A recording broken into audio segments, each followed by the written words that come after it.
The first parameters we can define in earned value management are the schedule variance and the cost variance. It's important to understand how they are defined and what their values mean. And the last slide in this session will be about the project schedule and cost position when we use schedule variance and cost variance. The schedule variance is in fact the difference between the earned value and the planned value at a certain time. We have to interpret this schedule variance, and it depends on the sign of the result of this subtraction. When the schedule variance is larger than 0, it means earned value is larger than the planned value at that time, which also means that we created more deliverables than planned. It means we are ahead of schedule. When the schedule variance is equal to 0, hence earned value is equal to the planned value, we are exactly on schedule. Logically, when the schedule variance is negative, we are behind schedule.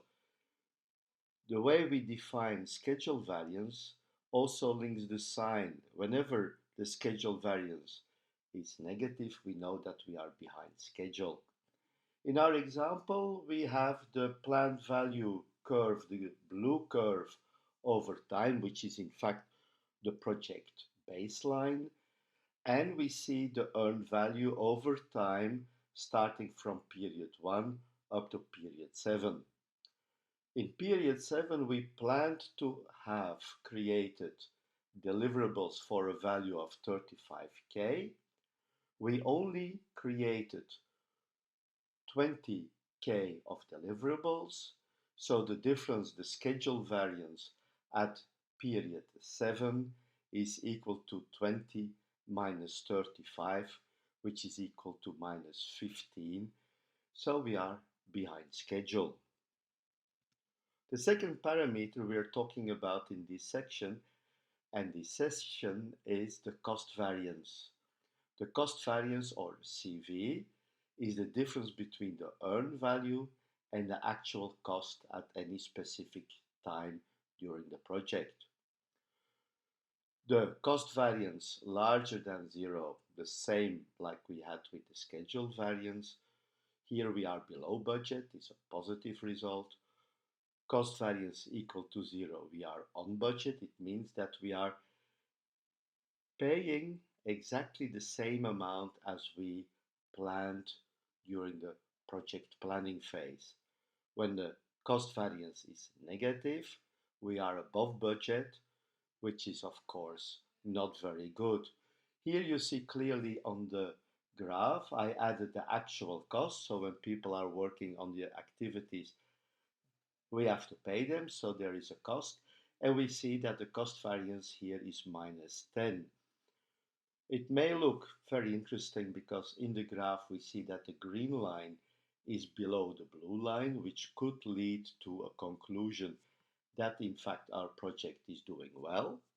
Nevertheless, we see that we are above the earned value, and this also means that we are spending more than planned.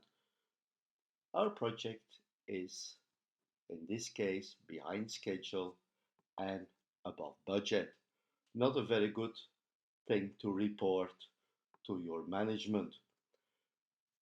Project managers, instead of reporting I'm behind schedule or I am over budget, they use the schedule and the cost variance to describe the situation of the project.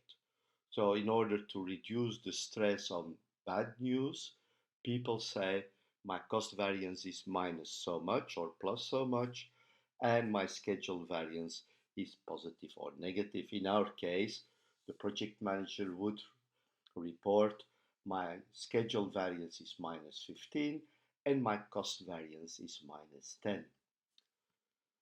Let's have a look at a summary, all these elements together. We see in this square the white lines, the white vertical line means that the schedule variance is equal to 0. The white horizontal line is where the cost variance is equal to zero. So we see behind schedule and below budget, these are the different elements that we have. And this square can give you a quick overview when we have a schedule variance and a cost variance to say what's happening. Imagine your schedule variance is minus 15 and your cost variance is plus 3. So we are behind schedule but below budget. A very interesting and easy way to help you to report on your schedule and cost position of your project. We will see a similar graph later when we are talking about the other parameters.